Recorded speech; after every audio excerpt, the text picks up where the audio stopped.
몇 주 전에 한 성도님과 상담을 하게 되었습니다. 그분이 지금 자신의 신앙의 상태가 굉장히 위태로운 것 같다고 하시면서 기도 부탁을 하셨습니다. 자신의 영혼의 껍질이 굉장히 얇아서 은혜도 쉽게 받지만 또 유혹에도 쉽게 넘어져 힘든 그런 상황에 놓일 때가 많다는 것입니다. 특별히 또 코로나로 지금 신앙적으로 나태해져서 점점 자신의 영성의 그 바닥이 보이는 것 같다 하시면서 힘들어하셨습니다. 그러면서 자신의 믿음이 지금까지 믿어온 이 믿음이 거짓은 아닌지, 그리고 자신이 하나님께 버림받게 되는 건 아닌지 그런 두려움 가운데 있다, 그렇게 말씀하셨습니다. 서로 대화를 나누면서 제가 그분께 이런 말씀을 드렸습니다. 집사님 지금 소위 말하는 그런 영혼의 어두운 밤을 지나고 계신 것 같다.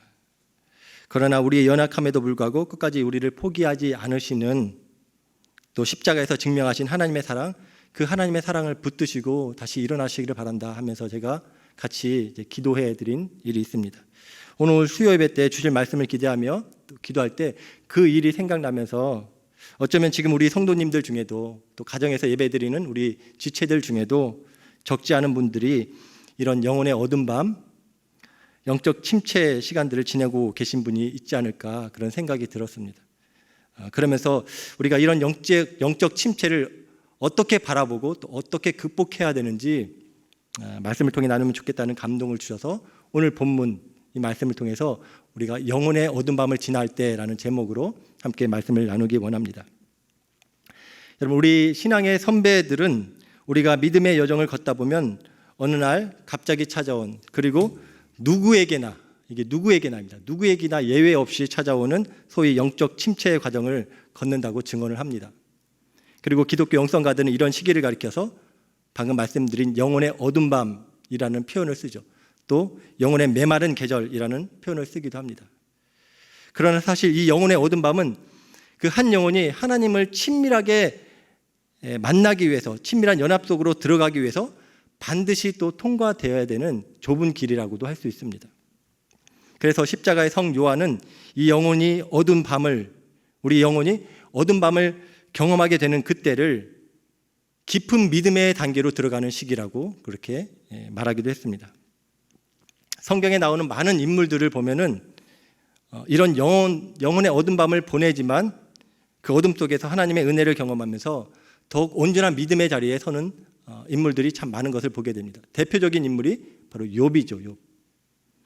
욥은 사단의 시험으로 재산과 가족과 또 건강을 다 잃고 영혼의 어두운 밤을 보내게 되었습니다. 그런데 그 과정을 욥기 자체가 사실 그 영혼의 어두운 밤 가운데 있던 욥의 심정을 너무나도 생생하게 그려주고 있는 말씀이죠. 그런데 그가 그 과정을 통과하며 어떻게 되었습니까? 하나님을 더욱 새롭게 만나게 되었죠. 전에는 귀로만 듣던 그 하나님을 다시 이제 눈으로 본다라고 고백을 하면서 하나님을 창조주와 주권자로 온전히 경외하는 자리에 서게 된 것을 우리는 보게 됩니다. 이 영혼의 어두운 밤이 욥을 더욱 깊은 신앙의 자리로 인도한 것이죠. 욥만이 아니었습니다. 오늘 본문의 주인공 되는 구약의 선지자, 위대한 영웅 엘리야도 마찬가지였습니다. 여러분, 엘리야가 얼마나 위대한 신앙의 영웅입니까? 하나님의 사람으로 그런 놀라운 기적들을 일으키면서 당대 이방 왕들도 두려워했던 인물입니다. 오늘 본문 이전에 보면은 바알 선지자 450명과 또 아세라 선지자 400명, 도합 그 850명과 영적 대결을 하며 하나님의 하나님 되심을 나타냈던 인물이죠. 그런데 보면 그런 그도 이런 영혼의 어두운 밤을 지나게 되는 것을 보게 됩니다. 오늘 본문에 보면은 지금 엘리야의 영혼 상태를 엿볼 수 있는 말씀이 나오죠. 본문 19장 4절 말씀인데요. 같이 한번 읽어보도록 하겠습니다. 시작. 자기 자신은 광야로 들어가 하룻길쯤 가서 한 로뎀나무 아래에 앉아서 자기가 죽기를 원하여 이르되 여호와여 넉넉하오니 지금 내 생명을 거두시옵소서.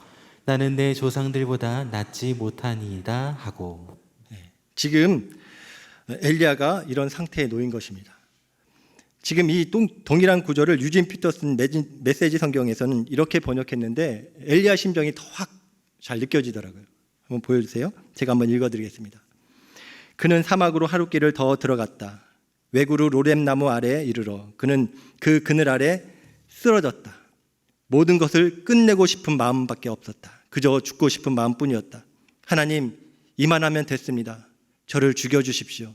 저는 제 조상들과 함께 무덤에 들어갈 준비가 되었습니다. 여러분 보세요. 위대한 믿음의 영웅도 보면 어김없이 찾아오는 이 영적 침체의 시기를 거치며 하나님 앞에 이런 모습을 보일 때가 있었다는 것입니다. 혹시 우리 중에도 지금 이렇게 영적 침체의 시간들을 보내고 계신 분이 계시지 않습니까? 영적 식욕이 떨어지고 기도가 메마르고 또 말씀에 대한 갈망도 사라지고 교회 나와 예배 드리는데도 감동도 없고 사람 만나는 것도 싫고 그저 자꾸만 우울해지고 삶의 의욕이 상실되어서 몇 날, 몇 주, 몇 달을 그런 상태로 보내고 계신 분이 혹시 계시지 않습니까? 그렇다면 사랑하는 여러분, 우리 삶에 이렇게 불쑥 찾아오는 이 영적 침체를 극복하기 위해서 우리가 잘 극복하기 위해서 또 극복하고 독수리 날개치며 올라간 것 같이 주를 앙망하며 나아가기 위해서 우리가 어떻게 해야 될까요? 오늘 엘리야가 로뎀나무 아래서 죽기를 간구할 때 그에게 임한 하나님의 은혜, 그것이 무엇인지를 같이 살펴보면서 그 은혜가 우리 삶 가운데도 동일하게 임하기를 간구하며 기도하는 그런 우리가 되기를 주의 이름으로 축복합니다. 자, 그러면 우리가 영적 침체를 극복하고 여전히 주를 앙망하기 위해서 어떻게 해야 될까요? 첫 번째는 바로 이 영적 침체의 원인을 정확히 진단할 수 있어야 됩니다.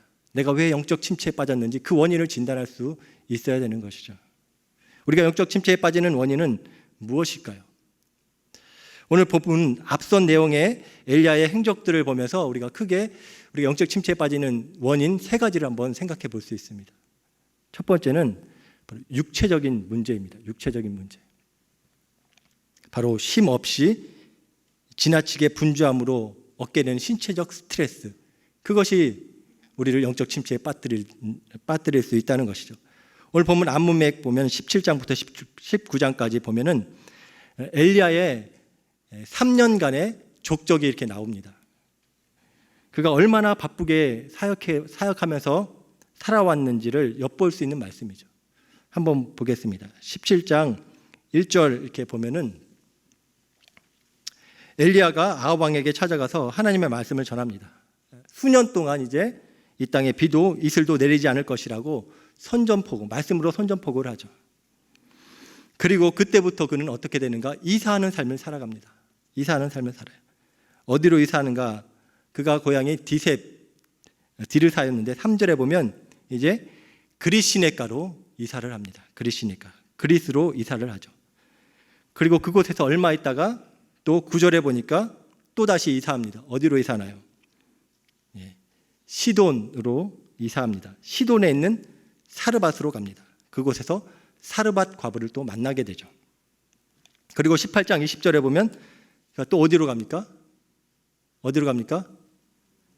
갈멜로 갑니다.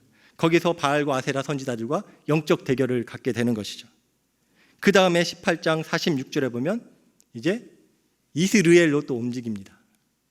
그리고 오늘 본문의 장소인 19장 3절 보면 이제 또 브엘세바로 움직이게 되죠. 이것이 3년 동안 있었던 일입니다. 3년 동안. 여러분 3년 동안 엘리야가 몇 번 이사했나요? 4번? 5번. 5번 이사를 한 것입니다. 그가 이렇게 지역을 옮기면서 또 얼마나 많은 일들을 경험하고 또 감당했습니까? 특별히 바알 선지자들과의 대결은 긴장과 스트레스가 엄청났을 것입니다. 이런 일들을 경험하다 보니까 육체적으로 그가 더 이상 버틸 힘이 없었던 것이죠. 그래서 이제 넉넉하오니 내 생명을 거두어 주십시오라고 그렇게 독백을 한 것입니다. 여러분 3년 동안 5번 이사해 보신 분 계신가요? 여기? 3년 동안 나 5번 이사했다. 안 계시죠?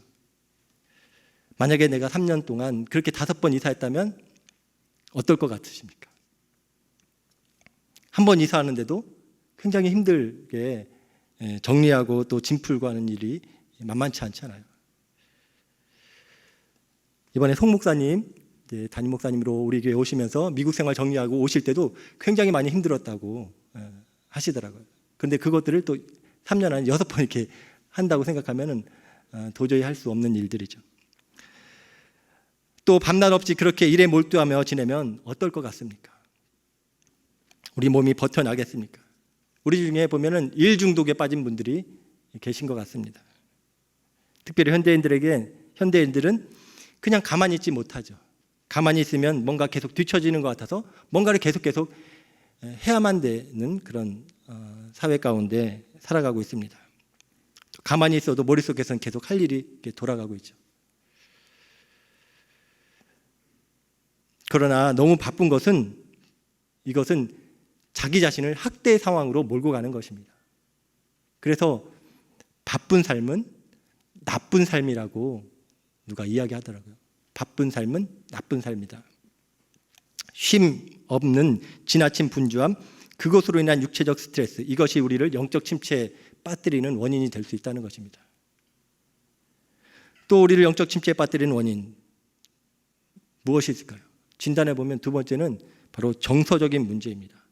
우리 정서적인 문제, 심리적인 고갈 상태에 빠지는 것입니다. 나 혼자라는 생각, 나 혼자만 이런 일을 당하고 있다는 생각,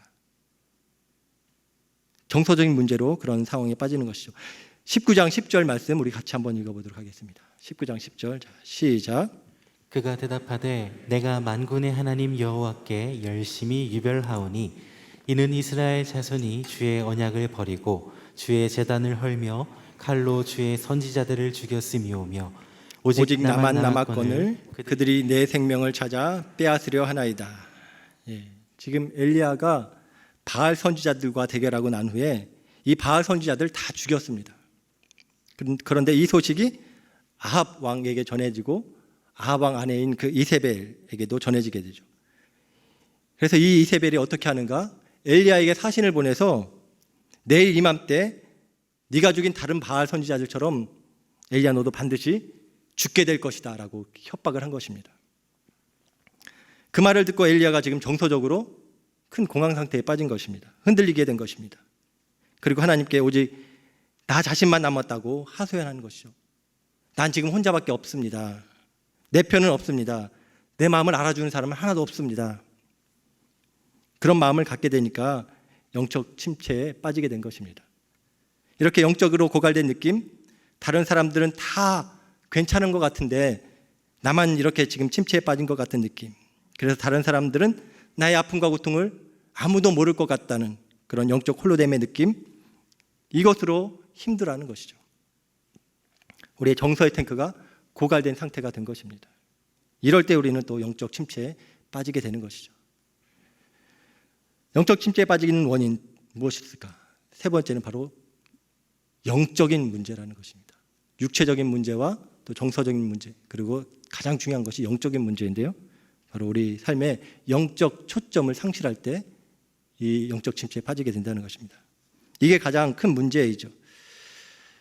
사실 지금까지 엘리야의 삶을 보면 엘리야는 하나님께 그의 영적 시선을 늘 고정하면서 살았던 사람입니다. 하나님의 말씀을 따라, 이것이 그의 영적 리듬이었어요. 하나님의 말씀을 따라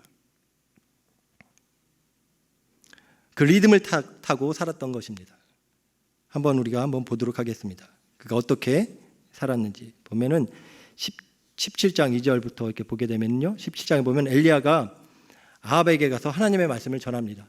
수년 동안 비와 이슬이 없을 것이라고 그렇게 재앙을 선포하죠.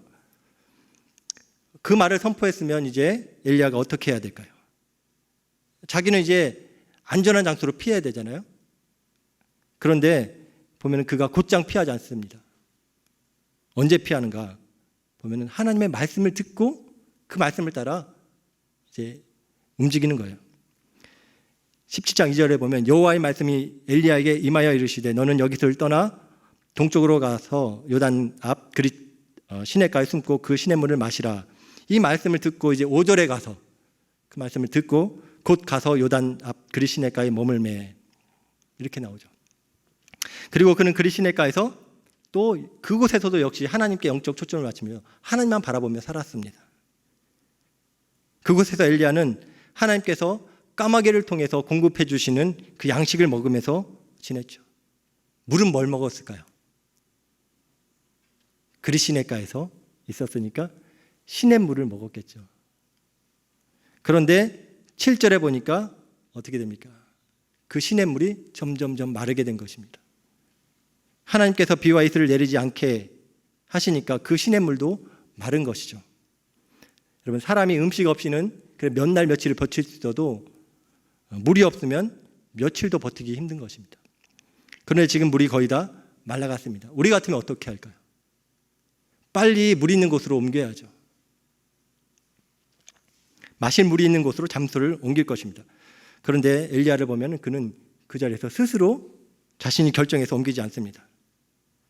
거기서도 마찬가지로 하나님의 말씀이 임할 때까지 기다리고 하나님의 말씀이 임했을 때 그 말씀을 따라 움직였습니다. 8절 말씀 보면 여호와께서 엘리야에게 임하여 이르시되 너는 일어나 시돈에 속한 사르밧으로 가서 거기 머물라. 내가 그곳 과부에게 명령하여 내게 음식을 주게 하였느니라.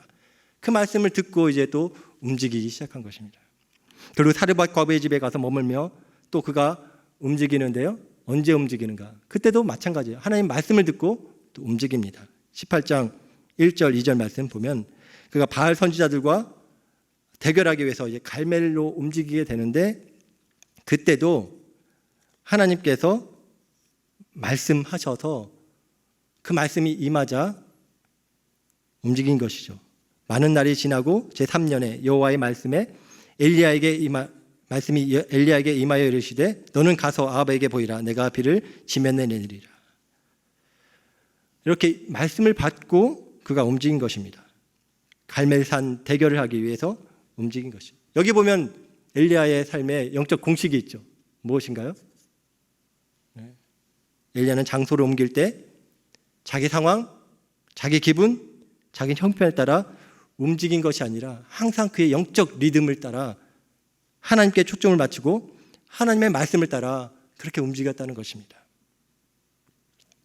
그리고 그때는 그랬기에 그의 삶은 전혀 위축되지 않고 늘 당당했죠. 그런데 여러분, 그랬던 이 엘리야가 지금 어떻게 됐습니까? 그랬던 그가 오늘 본문에 보면 그 영적 리듬을 상실한 것입니다. 그 영적 리듬을 상실하고 자기의 형편을 보고 자기의 상황을 보고 판단하고 결정하게 된 것이죠. 오늘 19장 3절 말씀 한번 보도록 하겠습니다. 19장 3절 보면 그가 이 형편을 보고 일어나, 그전에는 하나님의 말씀이 임했을 때 일어나 움직였죠. 그런데 이제는 그가 이 형편을 보고 일어나 자기 생명을 위하여 도망하여 유다 속한 브에사바로 옮겼다. 그렇게 말씀하고 있습니다. 이 형편이 무엇인가요? 앞에 있는 내용이죠. 아합 왕의 부인 이세벨이 사신을 보내서 엘리야 너를 죽이겠다 협박한 그 소리를 듣고입니다. 엘리야는 늘 자신과 함께 하시는 하나님, 그분을 향한 시선을 놓쳐버리고 지금 자기를 둘러싸고 있는 이 형편, 그것을 보니까 갑자기 두려움이 엄습해온 것입니다. 그래서 당당하던 그의 영적 패기는 온데간데 없이 사라지고 그 두려움으로 가득해서 자기 생명을 위해 도망치는데 어디까지 도망치는가? 유다에 속한 브에세바까지. 그리고 거기에 사신을 두고 자기는 더 깊은 광야로 숨어버린 것이죠. 사랑하는 여러분, 지금 우리도 영적 침체에 빠진 이유가 혹시 이런 영적으로 하나님과 함께했던 그 리듬을 상실한 결과가 아닌가 한번 깊이 우리 삶을 돌아보기 원합니다. 우리는 육체와 또 혼과 영혼 육이 우리는 한 몸을 이루고 있는 존재입니다. 그렇기 때문에 어느 한 영역, 육체 영역, 정서 영역, 영적인 영역 어느 한 영역이 무너지면은 결국 서로에게 영향을 받을 수밖에 없는 것입니다. 오늘 이 시간 내가 육체적으로 쉼없이 너무 달리지는 않았는지, 그래서 침체 자리에 빠지지는 않았는지, 지금 난 혼자라는 그 생각 가운데 함몰되어 있지는 않은지, 말씀과 또 순종이라는 영적 리듬을 상실하지는 않았는지 한번 나의 상태를, 나 영혼의 상태를 한번 점검하는 시간 되시기를 주의 이름으로 축원합니다. 아멘. 우리가 이렇게 영적 침체의 원인을 진단했습니다. 그러면 이제 다음에 어떻게 해야 될까요? 그 다음에 우리가 할 일은 바로 두 번째로 영적 침체에 대한 하나님의 처방을 따라 치유를 받아야 되는 것입니다. 영적 침체의 치유는 보면은 우리에게서 나오는 것이 아닙니다. 하나님에게서 임하는 것인 줄 믿습니다. 이것이 그래서 복음인 것입니다. 내가 할 수 없는데 지금 난 다 소진된 상태여서 내 안에서는 회복할 기력이 없는데 이 치유를, 이 회복을 누가 시켜주시는가? 하나님께서 시켜주신다는 것이죠. 오늘 본문에 보면 하나님께서 엘리야를 회복시켜 주시는 내용이 나옵니다. 오늘 본문이 바로 엘리야가 하나님에 의해서 회복되는 내용이에요. 어떻게 회복시켜 주시는가? 하나님이 내리신 처방들이 무엇인가 보면은 원인이 육체 또 정서 영적인 부분에서 발생했기 때문에 그 치유도 동일하게 육체, 정서, 영혼 그 가운데 임하게 되는 것을 보게 됩니다. 먼저 육체적으로 보면은 어떻게 하나님께서 치유해 주시는가? 바로 쉬고 먹고 자게 하면서 회복시켜 주시는 것입니다. 쉼을 갖게 하시면서 회복시켜 주시는 것이죠. 5절 말씀 같이 한번 보도록 하겠습니다. 보면 로뎀나무 아래 누워 자더니 천사가 그를 어루만지며 그에게 이르되 일어나서 먹으라 하는지라. 네. 엘리야가 로뎀나무에 누워서 이제 잠이 들게 된 상황입니다. 그런데 여러분, 사실 지금 엘리야가 잠을 잘 수 있는 상황인가요? 잠을 잘 수 있다는 것, 지금 상황에서 잠을 잘 수 있다는 것 기적입니다. 이것이 은혜입니다. 여러분, 우리가 두려움과 절망 가운데 깊이 빠지게 되면은 아무리 자려고 해도 잠이 안 오죠. 최근에 불면증으로 힘들어하시는 분들 제가 많이 계신 것으로 알고 있습니다. 잠자려고 누웠는데 잠이 오지 않아서 계속 뒤척이다가 날이 밝아서 다시 일어나서 일상을 또 살아야 되는 그런 힘든 시간들을 보내고 계신 분들 계신 것으로 알고 있습니다. 정말 밤에 잠을 잘 수 있다는 것 참 큰 은혜입니다. 바라기는 우리 불면증으로 힘들어하시는 모든 분들에게 하나님께서 엘리야에게 주셨던 안식의 잠을 주시기를 주의 이름으로 축원합니다. 하나님께서 사랑하는 자에게 잠을 주신다고 하셨잖아요. 그래서 하나님께서 지금 엘리야를 재우시는 거예요. 재우시면서 보면 먹고 누워 자고, 그걸 며칠 동안 반복시키십니다. 먹고 누워 자고, 먹고 누워 자고.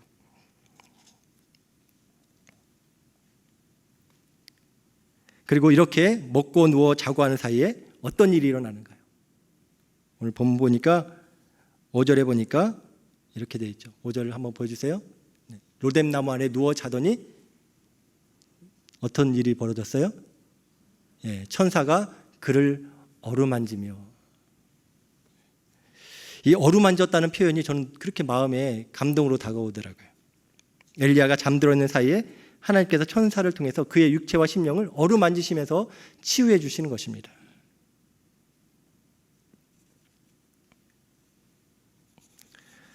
그래서 우리도 육체적으로 무너지면 정서적으로, 영적으로 다 무너질 수밖에 없다는 사실을 기억하면서 그럴 때 잠깐 멈춰서서 먹고 누워 자고, 이것을 해야 되는 것입니다. 먹고 누워 자고 충분한 휴식을 취하며 잘 먹고 잘 자야 되는 것입니다. 그럴 때 하나님께서 천사를 보내서 우리의 육체를 어루만지시며 또 치유하시는 은혜가 임하게 하실 줄 믿습니다. 아멘. 여러분, 하나님은 우리를 일꾼으로 부르신 것이 아니라 사랑하는 자녀로 부르셨습니다. 사랑하는 아들, 딸로 부르셔서 하나님의 나라를 누리도록 만드셨습니다. 그래서 우리는 바쁜 삶이 아니라 잠깐 멈춰서서 쉼을 통해서 우리의 지친 육체가 주의 천사의 어루만지심으로 회복되는 은혜를 경험해야 될 줄 믿습니다. 아멘. 네. 두 번째로 육체적인 치유가 일어났습니다. 또 치유가 일어나야 될 영역 어디인가요? 정서적인 영역이죠. 정서, 심적인 영역인데 하나님께서 어떻게 치유해 주시냐가 하나님 앞에 자신의 상한 감정을 다 쏟아놓게 하시고 자신이 혼자가 아니라는 사실을 알려주시는 것이죠. 여러분 먹고 자고 필요하지만 계속 그러고 있으면 안 되죠. 하나님이 힘을 주셨으면 다시 일어나야 됩니다. 육체에 회복이 생겼다면 이제 일어나야 해요. 지금 엘리야가 8절에 보니까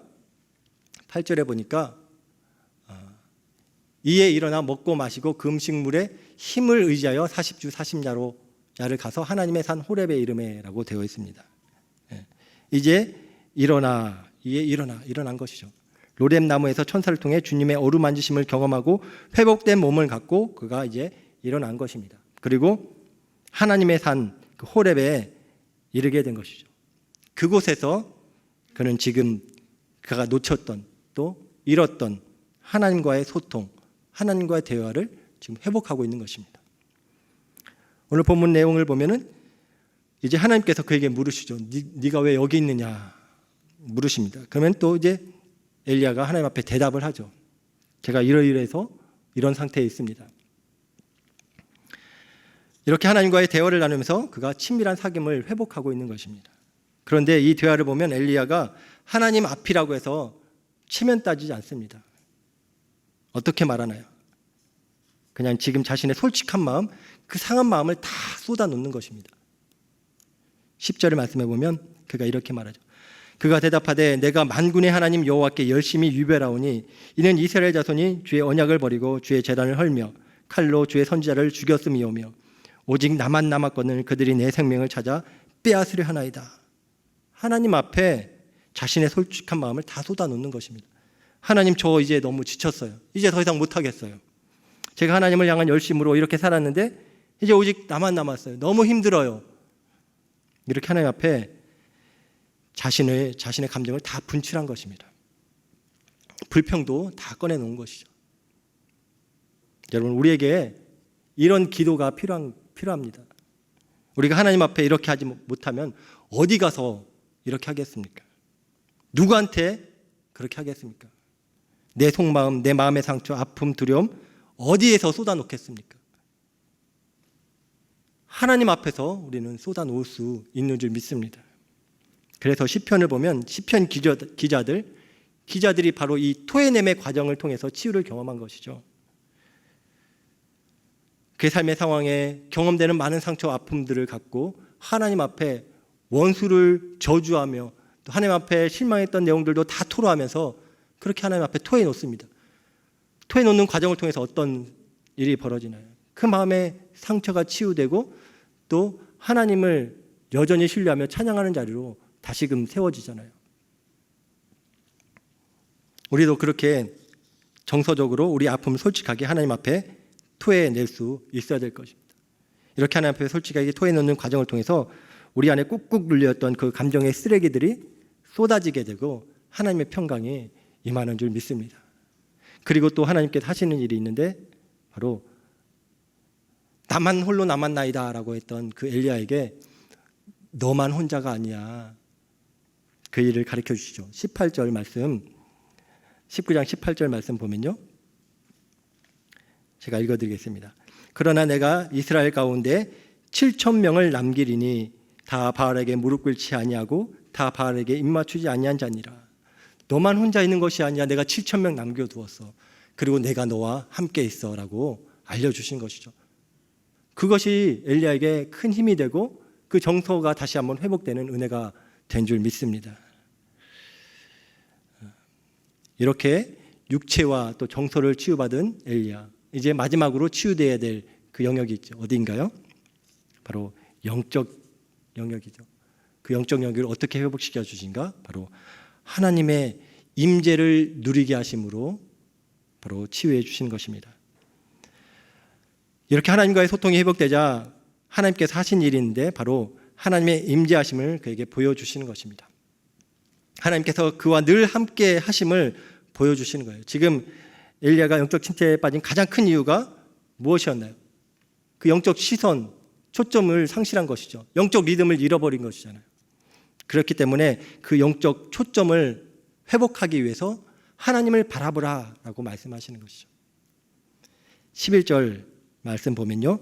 여호와께서 이르시되 너는 나가서 여호와 앞에서 산에 서라 하시더니 여호와께서 지나가시는데 여호와 앞에 크고 강한 바람이 바람이 산을 가르고 바위를 부수나 바람 가운데 여호와께서 계시지 아니하며 바람 후에 지진이 있으나 지진 가운데도 여호와께서 계시지 아니하며 이렇게 쭉 나오고 있습니다. 엘리야에게 여호와의 산 호렙산에 서 있으라고 하나님께서 말씀하시죠. 하나님께서 그곳을 지나가실 테니까 잘 보라고 말씀하신 것입니다. 영적 초점을 더 이상 네 형편이 아니라 하나님께 두라고 이렇게 지시하신 것이에요. 그래서 엘리야가 어떻게 하는가?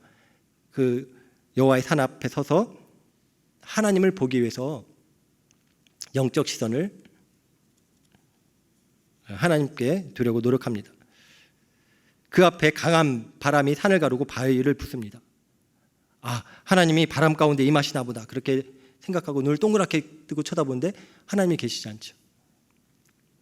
그리고 이어서 지진이 임합니다. 아, 하나님께서 지진 가운데 임하시나 보다. 그리고 눈을 크게 뜨고 보는데 그곳에도 하나님이 안 계십니다. 지진 후에 불이 임합니다. 아, 모세 조상, 우리 조상 모세도 불타는 떨기나무에서 하나님을 봤는데 불 가운데 계시나 보다 하고 집중해서 보는데 그곳에도 하나님이 안 계십니다. 그리고 후에 무엇이 임하죠? 무엇이 임하나요? 세미한 소리로 하나님의 음성이 또 들리게 되는 것입니다. 하나님의 임재하심이 세미한 소리로 임한 것이죠. 세미한 소리, 우리말 성경을 이렇게 번역했는데 다른 번역본을 보니까 이 부분을 부드럽고 고요한 속삭임이라고 번역했습니다. 부드럽고 고요한 속삭임. 그것으로 하나님께서 엘리야를 찾아오신 것이죠. 지진, 바람, 불이 아니라 세미한 소리, 부드러운 속삭임으로 주님이 그에게 임재하신 것입니다. 엘리야야, 나야 나, 내 하나님 여호와, 내가 너와 함께 있어. 엘리야야, 나야 나, 난 너와 늘 함께 있었어. 그 음성을 마음 또 생각 속에 세미한 음성으로 들려주시는 것입니다. 이렇게 하나님께서 당신의 임재를 나타내 보이시며 그가 놓쳤던 영적 시선을 붙잡을 수 있도록 하신 것이죠. 사랑하는 여러분, 초자연적인 능력, 바람과 지진과 불, 그것은 어떻게 보면 초자연적인 계시라고 할 수 있습니다. 하나님께서 분명히 그렇게도 자신을 나타내시며 계시하시며 우리 삶 가운데 임재하십니다. 불같은 성령님으로 우리 삶에 극적인 만남을 허락하시며 찾아오실 때가 있습니다. 그러나 우리가 그런 초자연적인 계시만을 의존한다면 그것이 없을 때에는, 그런 느낌이 나지 않을 때는 우리는 불안해지는 거예요. 하나님이 나를 떠나셨나? 하나님의 임재가 떠났나? 그런 오해를 하게 되는 것입니다. 그러나 하나님의 임재는 더 많은 경우 일상적인 삶에서 자연스러운 방법으로 우리에게 임하시는 것이죠. 말씀을 읽는 중에, 기도하며 주를 바라보는 중에, 또 찬송을 부르며 가사를 생각하는 중에, 샤워를 하는 중에, 산책하며 주를 묵상하는 중에 잔잔한 음성으로 우리의 생활 가운데 성령님께서 내 심령 깊은 곳에 세미한 음성으로 찾아오시면서 우리를 만나 주시는 것입니다. 그래서 우리는 바람과 지진과 불 같은 특별한 그런 자리에서만이 아니라 우리 일상의 자리에서 주님을 바라보며 주님의 세미한 음성을 듣고 주님의 임재를 누려야 될 줄 믿습니다. 아멘. 큰 절망과 큰 시련으로 절망 중에 있다가 이렇게 일상에서, 삶의 일상에서 하나님의 세미한 음성을 듣고 하나님의 사랑을 다시 한번 확인하고 그 사랑으로 회복되어서 평생 그 사랑을 전하는 사진작가가 있습니다. 일상의 십자가를 카메라에 담는 권산이라는 사진작가입니다. 그가 하루는 일상에서 지내는데 십자가를 새롭게 발견하게 됩니다. 어느 날 길을 가다 보니까 이제 십자가가 이렇게 보이는 거예요. 그런데 그 십자가는 교회 건물에 있는 그런 십자가가 아니었습니다. 보니까 전봇대에 십자가가 있었고요. 또 길에 깔려있는 보도블록에 십자가가 있었습니다. 도로 표지판에도 십자가가 있었고 또 음식점 간판에도 십자가가 있었습니다. 책장들 사이 거기도 십자가가 있었습니다. 별의별 곳에 다 십자가가 있었다는 것입니다. 일상의 곳곳에 온통 십자가였다는 것이죠. 이분이 그것을 통해 깨닫게 된 것이, 하나님은 이렇게 내 삶 구석구석에 십자가를 새겨놓고 나에게 사랑을 속삭이고 계셨구나. 그것을 깨달은 것입니다. 얘야, 이거 봐. 이거 내가 널 사랑한다고, 사랑한다는 증거로 보여주는 표지야. 난 널 포기하지 않는다는 증거가 바로 이거야. 난 널 이만큼 사랑해. 십자가에서 내 아들을 죽게 할 정도로 넌 내게 소중해. 난 널 사랑해. 넌 내 아들이야. 내 딸이야. 그렇게 그 일상에서 보여지는 모든 십자가를 통해서 하나님께서 그에게 말씀하셨다는 것입니다. 그분이 이렇게 일상의 십자가를 통해 주님의 음성을 들은 것이죠. 그래서 그는 평생 이 일상의 십자가를 카메라에 담아내며 매일 하나님과 동행하는 삶을 그렇게 살아가고 계시다고 들었습니다. 그렇게 십자가 사진을 작품으로 담아 주님과의 깊은 교제 가운데 또 그렇게 살아가고 계시더라고요. 여러분, 오늘부터 한번 내 삶에 주변에 깔려있는 십자가를 한번 찾아보시기 바랍니다. 그리고 주님의 음성을 들어보시기 바라요. 내가 너를 이렇게 사랑한다. 어디서나 넌 내 사랑을 확인할 수 있다. 그 말씀을 주님께서 주실 줄 믿습니다. 이제 말씀을 마무리합니다. 여러분, 지금 영적 침체 가운데 빠져 계신 분이 계십니까? 오늘 이 말씀이 엘리야를 회복시킨 세미한 음성, 그 음성이 우리에게 들려지는 주님의 세미한 음성 되기를 주의 이름으로 축원합니다. 우리 삶의 곳곳에 새겨놓으신 십자가, 그 십자가를 볼 수 있길 바랍니다. 그리고 그 십자가를 통해서 우리에게 하시는 주님의 음성, 내가 널 사랑한다. 아들 예수의 생명으로 널 구속했다. 넌 절대로 망하지 않는다. 내가 널 끝까지 붙들 것이다. 이 음성 들으실 수 있기를 바랍니다. 그리고 그 주님의 세미한 음성으로 다시금 일어서며 독수리 날개침같이 비상하는 우리의 삶이 되시기를 주의 이름으로 축원합니다. 아멘, 아멘.